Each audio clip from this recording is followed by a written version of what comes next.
Paltrocast now with Darren Paltrowitz. Get ready to listen to your favorite artists.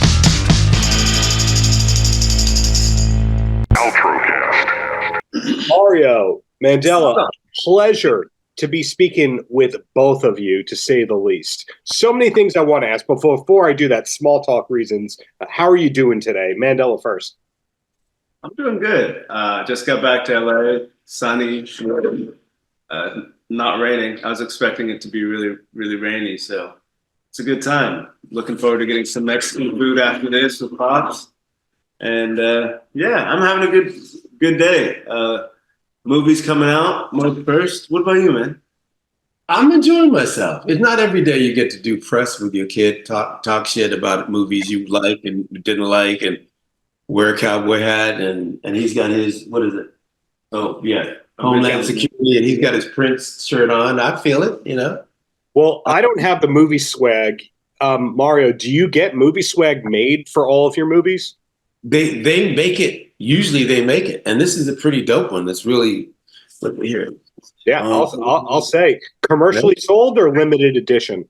Limited as far as I know, but you should inquire, because inquiring minds want to know. So why not? Up here. Well, you know, rewinding a little bit, the last time I had the pleasure, I can't speak today, the pleasure of speaking with you, Mario, it was for a clear shot 4 years or so ago. And every project that you said was coming up, like the Salt and Pepper one, happened. Was this one in the works back then, the 4-ish years ago? Probably. I was, you know, there's different Marios, and let me elaborate on that. So the writer Mario kind of writes quietly, and usually 3 a.m, the voices come and I go, oh, down. And so I'll get ideas. And there was a circle that I was interested in. I was like, wait, you know, who gave me my first lines ever in a feature film? And it was my dad. And then I thought, wait a minute, technically I gave him his last lines in a feature film. I was starting to think about the circle of that. And I was starting to think about Boy Named Sue, the Johnny Cash song. And instead of, so an idea might circle around in my head, but that Mario's at 3 o'clock in the morning. So it's not even recorded yet, right? It's just sort of floating.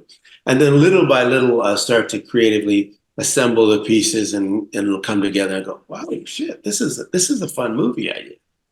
And I know someone who's been practicing being my son for a few years and can ride a horse. Over there, yeah.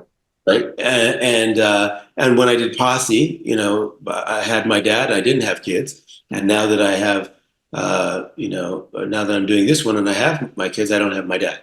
And so I thought it was interesting connective tissue, you know, in the legacy of that, from Melvin to Mario to Mandela, to that, and to play it out. And I like that we didn't, as he said in an earlier interview, which I really like, was we didn't have to fake the love, you know, and we didn't have to fake the conflict. So if there was characters with conflict, he could take conflict that was in some other part of our lives and apply it to this, and I could do the same, and then we could also have that there. So you have the complexities, and then you get smart people like John Carroll Lynch and Whoopi Goldberg and Emmett Walsh and Neil McDonough, and on and on and on. And it just, Edward James Olmos, and it becomes a mad fun party. And I give each one of those actors, each one of those characters, and they deserve it, their moment, their intros, so it's not just getting great people in, it's giving them their moment, including Alan Payne. Right. Just a few Academy Award winners in there, just a few. Now, Mandela, do you remember the first time you saw Posse? Were you force-fed it, or did you go, I'm not going to see any of my father's work because this is boring and that's my dad? No. I've always had the pleasure of being pretty close to the business, and whether that be visiting them on set or traveling with them to see the releases in different parts of the world. But I love watching Posse. I think it's cool. You get to see your dad doing different stuff. So it's like your dad and your granddad. Yeah.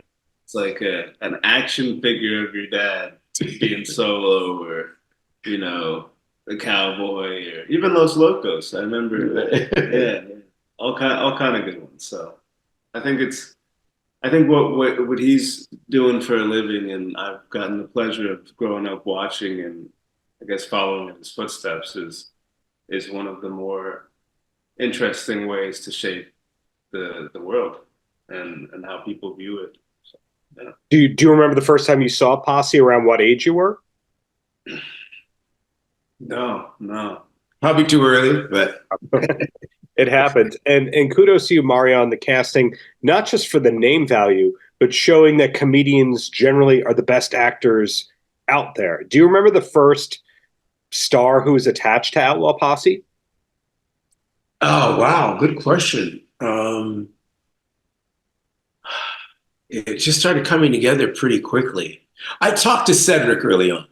Cedric, I think, was the first one. I had directed Cedric in something, and I thought, he's got, and no pun intended, he's got some gravitas, some heft, and not afraid to be directed and take some chances. So I think Cedric was the first one, and a lot of the people I had directed or acted with, or come across in life in some way, which is a lot of fun.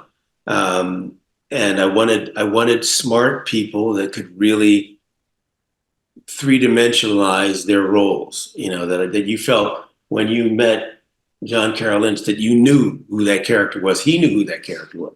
That when even if they're just in the beginning of the movie, you meet Emmett Walsh and Cam Gigante and Neil McDonough, and those are three guys that could carry a Western easily themselves.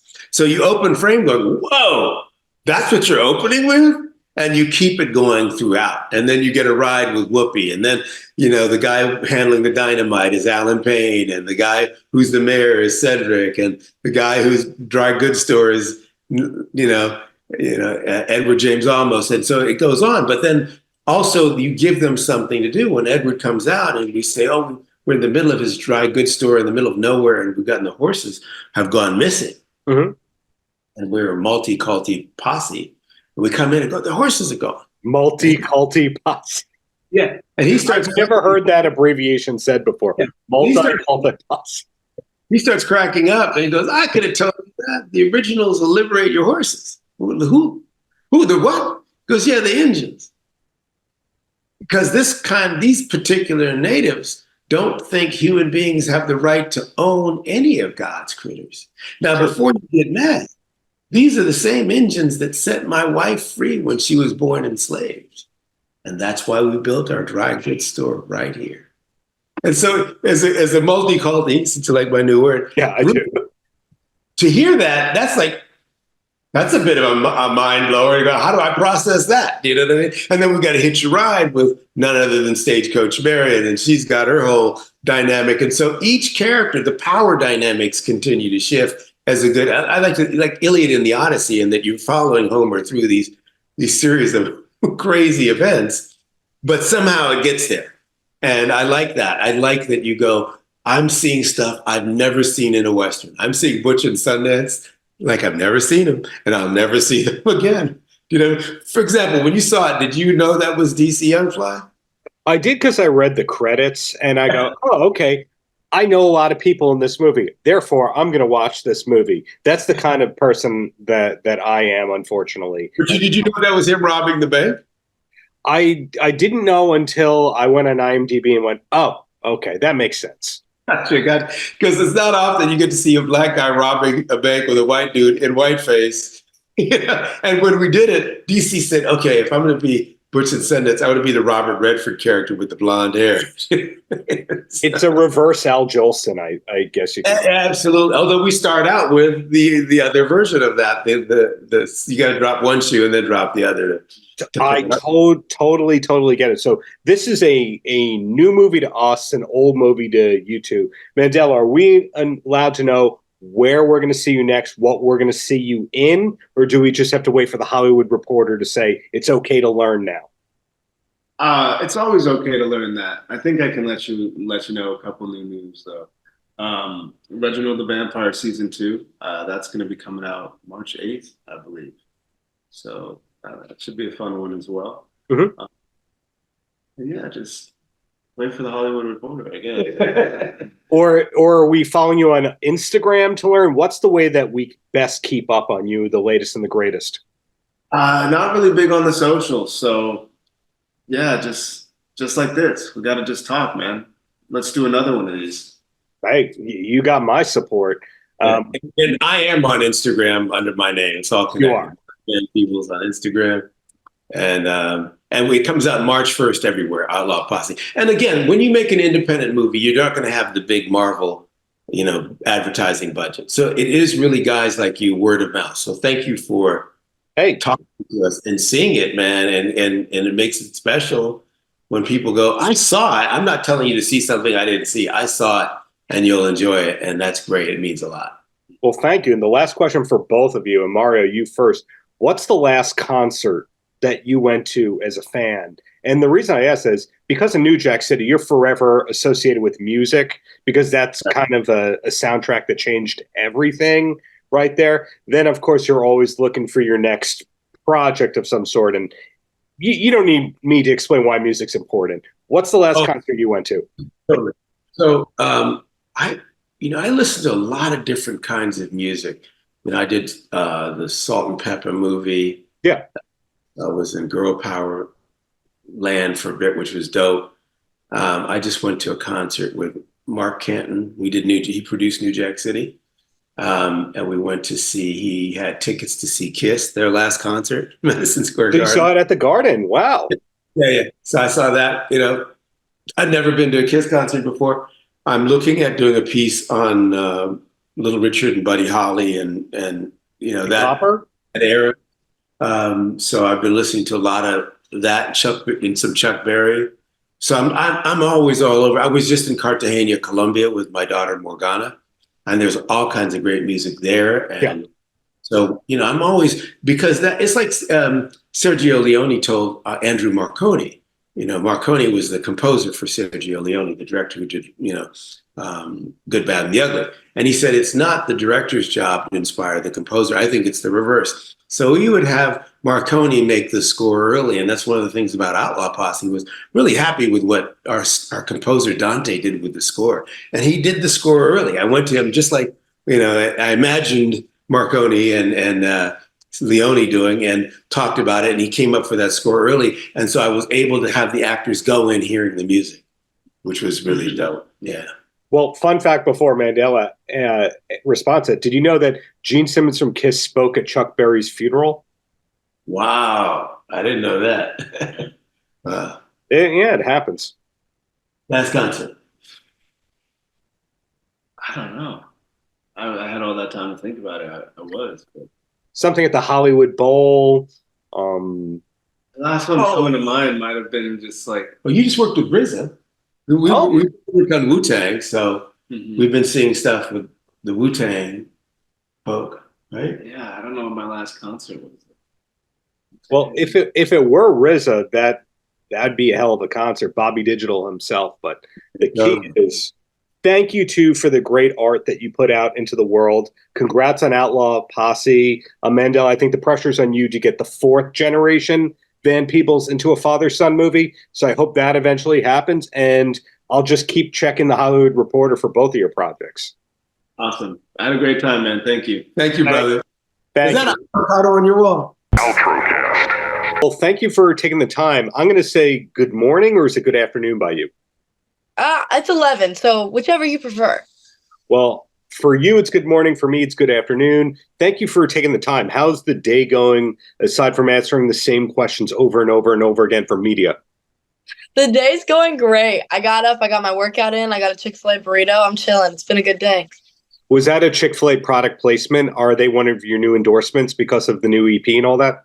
Oh my gosh, I wish Chick-fil-A was. I have like 3 t-shirts about Chick-fil-A, and I go there so much that the people that work in my hometown know me when I come through.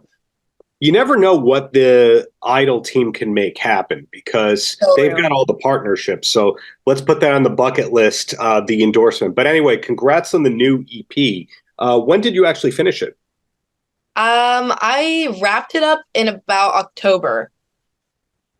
Got it.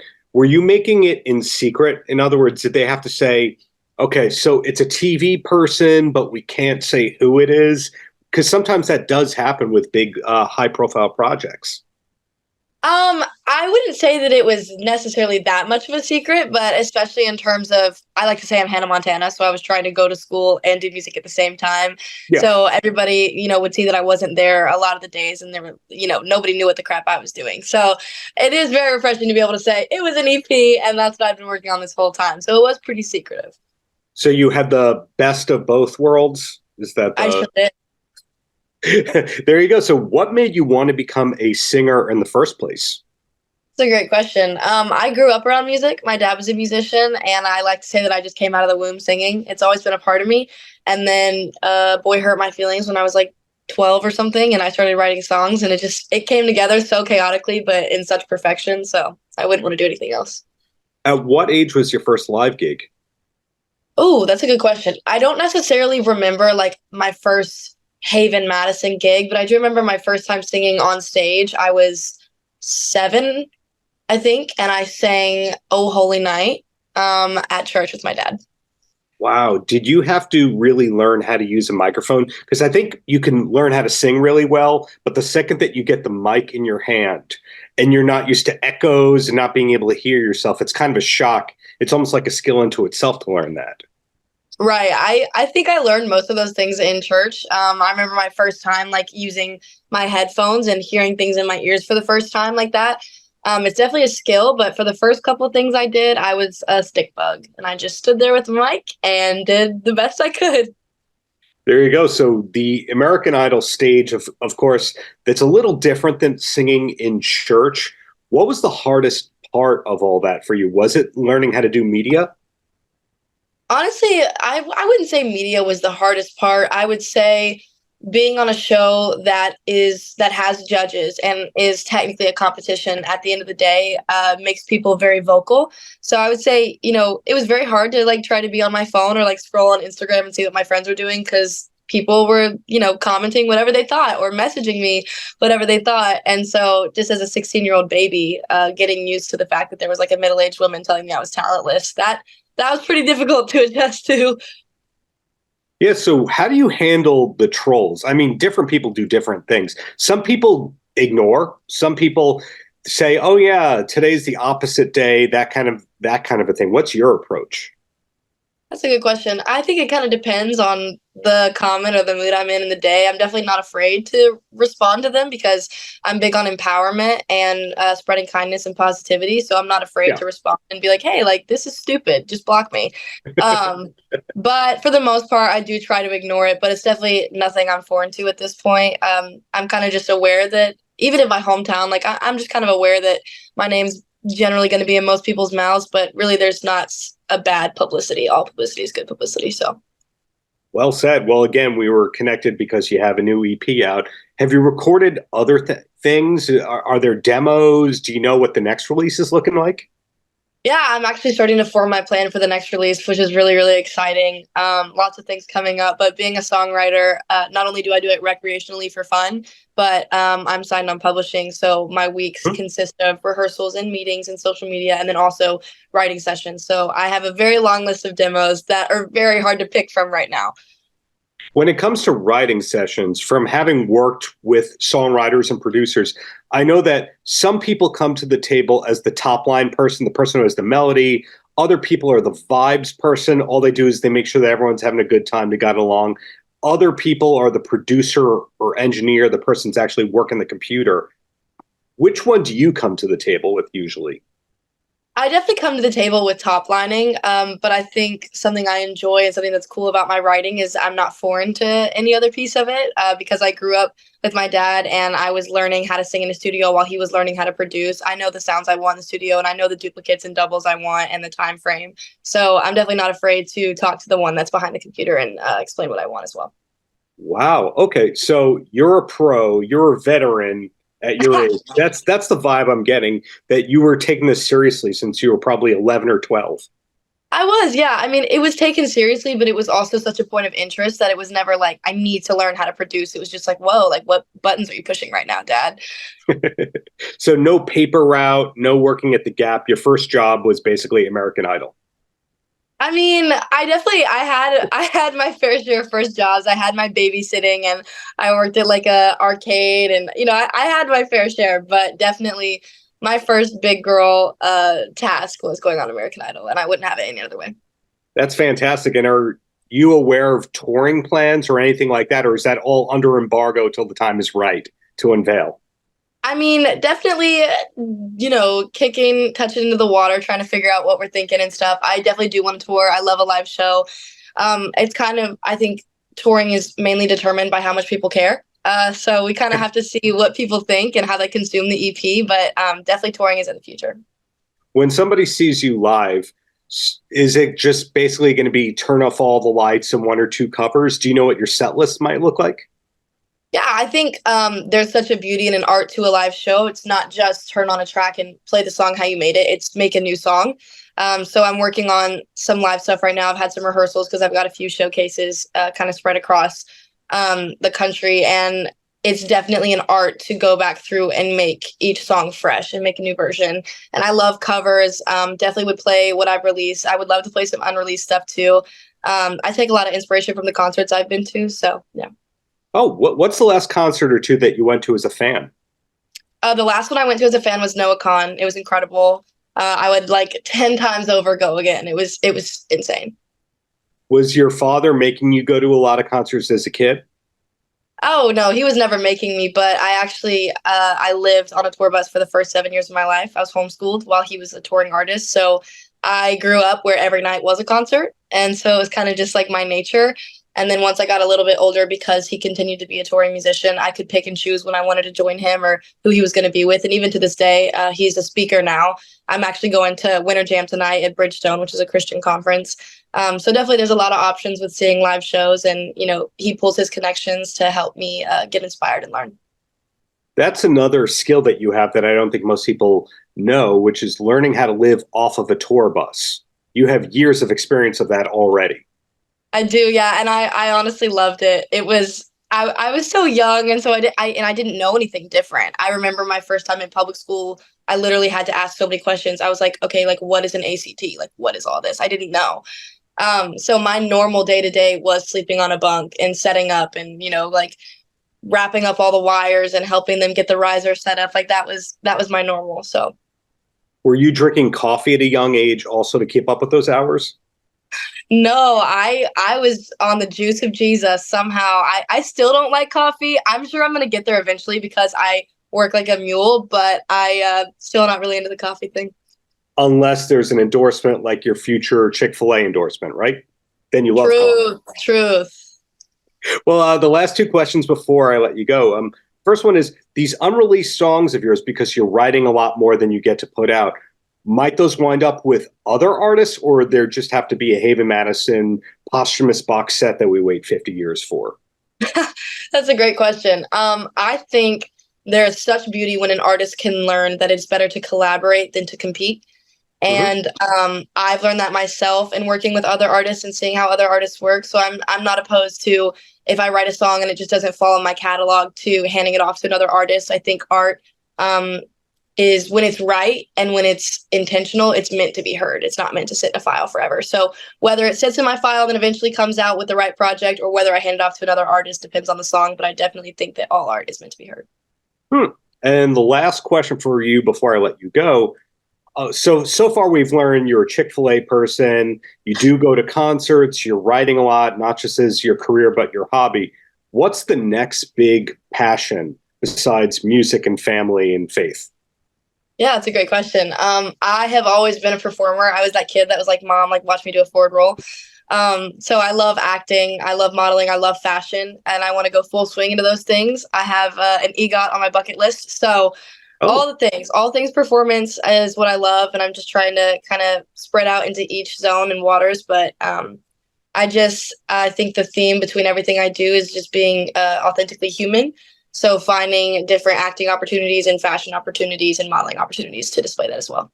EGOT, you just said it all right there. Well, thank you for your time, Haven. Well, looking forward to seeing you live in New York in the near future and the next release after the CP. Yay, thank you so much for your time. Paltrocast. So Bai and Jeff, a pleasure to be speaking with you both today. And I'll Me first too. Jeff. When did you first learn about Bai? Do you remember a first movie you saw her in? To be honest with you, the first movie that I remember her in was Crank 2. Wow, I love that one. Cool. Crank 2, I remember that because my friend, he was in love with the Crank movies. And he's like, you got to see this movie. And I remember seeing the movie, and she was so like out there, and like, she reminded me of like Nicolas Cage. Oh, really? Yes. Awesome. I love him. Yes. Well, Bai, you are always working. Whenever I look at your IMDb, there's always 20 movies coming up in the near future. What do you remember about making Omicron Killer with Jeff? Actually, I remember Jeff because he has this very nice spirit. We get along very well. He has a son. I love him too. I was seeing their place. I'd appreciate the production. Put me in the big castle. I love the hotel. I was like, wow, so cool. And I remember that we communicated. Unfortunately, somebody else booked us. We just get to know each other. And I wish that role was bigger, but we already made whatever we can. But he promised it will be bigger. So I remember Jeff's very talented. I love to work with him. And he's very down to earth, very nice. We actually get along very well. So you can see from the movie. Yeah, I want a big role in his movie because he's very good. Thank you. Jeff, Bai is not the only star in your film. There's some great people that we recognize from television and film. Do you remember the first person that you were able to secure or cast in the film? I'm the star. I'm the only star. Okay. She's the star, but the first person that we got, I believe, was Lynn Lowry. Wow. Okay. Who's that? The captain. Who's that? Lynn Lowry was the captain. That's the first person that we hired. The older person, the actress? Yes, the captain. Which one? Of the police. The one that plays my mom in the movie. Oh, okay. I see. Yeah. So, Jeff, sometimes in your films, you're on camera in addition to writing, producing, and directing. Did you know that all along that you want to act in this movie and not just be behind the camera? Yes. The reason for that was because the last film I did, I hired somebody else to be the lead actor, and it went terribly wrong. So I said, you know what? I'm just going to do it myself. I know what I want. Also, you know? And also probably he charged nothing as an actor. Yes, exactly. I don't have to pay myself. So it's cheaper. I'm cheaper, yep. Right, exactly. Very smart. Well, Bai, you are also a smart business person, and you've also had success as a singer and producing films and all that. So at this point in your career, are you exactly where you want to be, having this career where you're always working on a variety of job titles? You know, life goes like this, you know. We have to ride the waves. This is my film just mentioned, see, Bai Ling film, my quarantine romance with toilet paper. I have some offers where in a post-production, I'm still looking for the exact what I want. It's going to go viral. It's going to go to Broadway show. I very much follow a nature's rhythm. I'm grateful the movies have been in my career. So like you mentioned, I'm doing everything. I just feel life is a gift. You know, we have to enjoy what we got, what we have, and also hopefully we'll support, help others.